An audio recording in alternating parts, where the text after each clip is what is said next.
สหายเลขาธิการใหญ่คณะบริหารงานศูนย์กลางภาคประธานประเทศได้โอ้ล้มพนักงานครูอาจารย์นักวิทยาศาสตร์พนักงานรัฐกรและนักศึกษาของสถาบันการเมืองการปกครองแห่งชาติโดยสถาบันแห่งนี้มีบทบาทในการเป็นศูนย์กลางในการบำรุงก่อสร้างพนักงานนำพาคุ้มครองและพนักงานวิทยาศาสตร์ด้านทฤษฎีการเมืองของพรรคและของรัฐ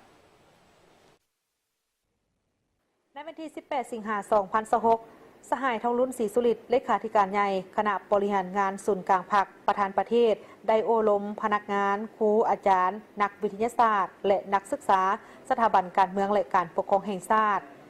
ในโอกาสนี้สหายทองรุ่นศรีสุริตได้แสดงความปิติสมชื่นที่ได้มาเยี่ยมยามและพบปะโอ้ล้มกับบรรดาพนักงานครูอาจารย์และนักศึกษาของสถาบันอีกครั้งหนึ่งสหายยังได้ฝากความเยี่ยมทำข่าวคำอวยพรและความสามัคคีหักแพงจากกรมการเมืองศูนย์กลางพรรคมายังบุคลากรทั่วสถาบันพร้อมทั้งตีราคาสูงต่อความพยายามและความรับผิดชอบของสถาบันในการบำรุงและก่อสร้างพนักงานพร้อมทั้งการค้นคว้าทฤษฎีสรุปพฤติกรรมเกี่ยวกับ9ปฐมปัจจัยในการก้าวขึ้นสู่สังคมนิยมสรุป 40 ปีแห่งการดำเนินภารกิจเปลี่ยนแปลงใหม่การก้าวเกียมห่างโครงการการเมืองฉบับที่ 3 ของพรรคบทรายงานการเมืองและบรรดาเอกสารมติต่างๆของพรรคเพื่อเสนอต่อกองประชุมใหญ่ครั้งที่ 12 ของพรรคสหายเลขาธิการใหญ่ประธานประเทศยังได้ชี้เห็นว่าสถาบันได้แสดงบทบาทเป็นศูนย์กลางในการบำรุงก่อสร้างพนักงานนำพาคุ้มครองและพนักงานวิทยาศาสตร์ด้านทฤษฎีการเมืองของพรรคและรัฐสถาบันการเมืองและการปกครองแห่งชาติยังเป็นศูนย์กลางค้นคว้าทฤษฎีมาร์กเลนินแนวคิดไก่สนพรหมวิหารวิทยาศาสตร์การเมืองการปกครองและวิทยาศาสตร์การนำพาคุ้มครองพร้อมนั้นสหายทองรุ่นศรีสุริตยังได้สมเสยการปรับปรุงหลักสูตรและวิธีการศึกษาให้สอดคล้องกับสภาพการใหม่โดยหันมาเน้นการบำรุงระยะสั้นควบคู่กับการก่อสร้างระดับปริญญาโทและการก้าเกียมเปิดการศึกษาระดับปริญญาเอกเพื่อสร้างนักวิทยาศาสตร์และผู้สอนทางด้านการเมืองการปกครองข้าพเจ้าคิดว่าในการสร้างเป็นโลกปริญญาโทปริญญาเอกเป็นคนท่านกระทรวงศึกษาไปเห็นพุทธเข้ามาอะไรแต่ว่าได้นี่พอเราปรึกษาเรื่องการส่งขึ้นมาสถาบันในคะแนนการได้ที่สถาบันสามารถสร้างได้ดังนั้นไอ้มันเป็นเอาหมดทุกคะแนนเลยผู้จบปริญญาโทจากปริญญาตรีปริญญาโทหรือปริญญาเอกจากสถาบันออกไปต้องเอาแสงสว่างออกไปเลยต้องให้คนเห็นว่าโอ้จบมาจากสถาบันอันนี้แม่นานักถือแท้อีกคุณภาพอีหลีนั่นแหละขอส่งเสริมสถาบันตัดสินใจเอาพละนาทีอันนี้สำคัญอันนี้เอกสารให้มันเป็นระบบของสุดแท้ๆเอาความรู้ความสามารถวิสัยทัศน์ผู้ใดรับปริญญาเอกปริญญาโทสามารถค้นคว้าวิทยาศาสตร์ได้สามารถศึกษาได้สามารถเฮ็ดเป็นบทนิพนธ์ออกบรรดาพวกของต่างๆนะให้คนทำเรียนของคนศึกษาค้นคว้าได้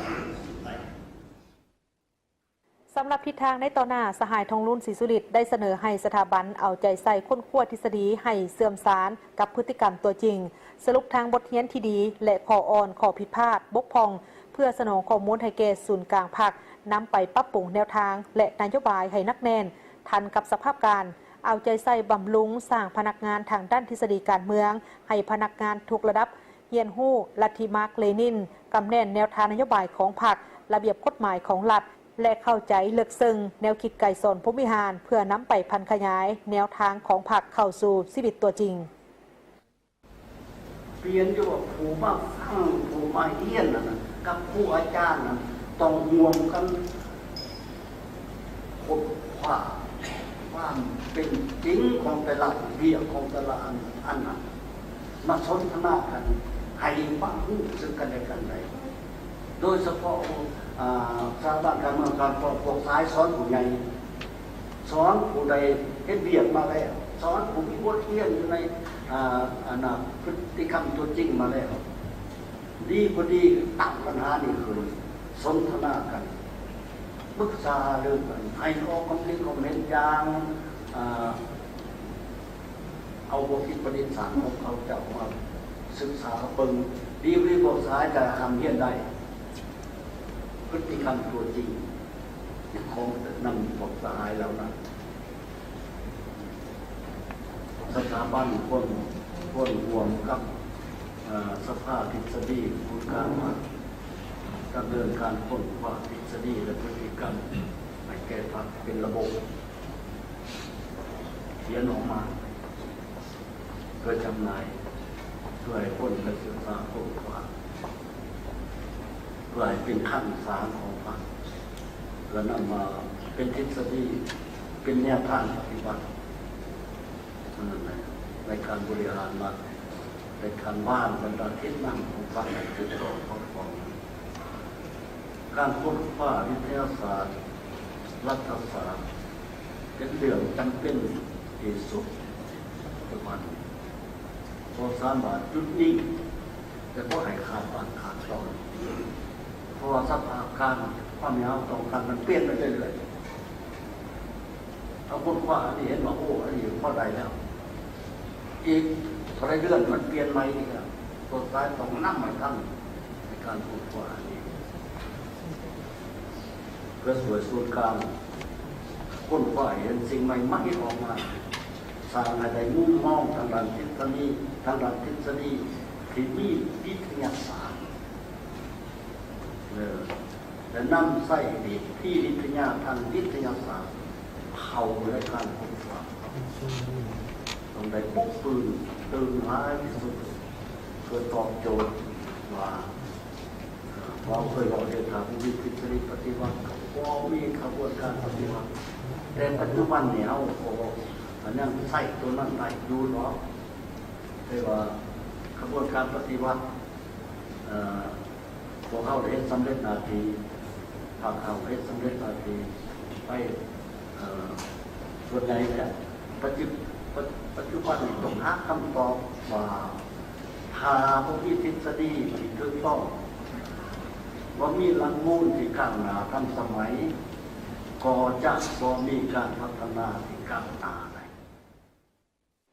ในโอกาสนี้สหายทองรุ่นศรีสุริตก็ได้ให้ข้องให้ครูอาจารย์นักค้นคว้าและนักวิทยาศาสตร์สืบต่อในการยกสูงคุณภาพการศึกษาการค้นคว้าการปรับปรุงหลักสูตรและการฝึกอบรมให้ทันกับยุคสมัยให้สถาบันผลิตบุคลากรให้ได้ทั้งจำนวนและคุณภาพตามความต้องการของพรรคพร้อมนั้นให้ติดตามคุณภาพและบทบาทของผู้สำเร็จการศึกษาจากสถาบันเพื่อนำข้อมูลมาปรับปรุงเวียกงานบำรุงสร้างสำหรับนักศึกษาสหายได้เชี่ยวข้องให้ตั้งใจค้นคว้าหำเฮียนหับเอาความรู้ทางด้านทฤษฎีและหลักวิทยาศาสตร์ใหม่ๆเพื่อออกมาหับไส้ในเวียกงานอย่างมีประสิทธิภาพ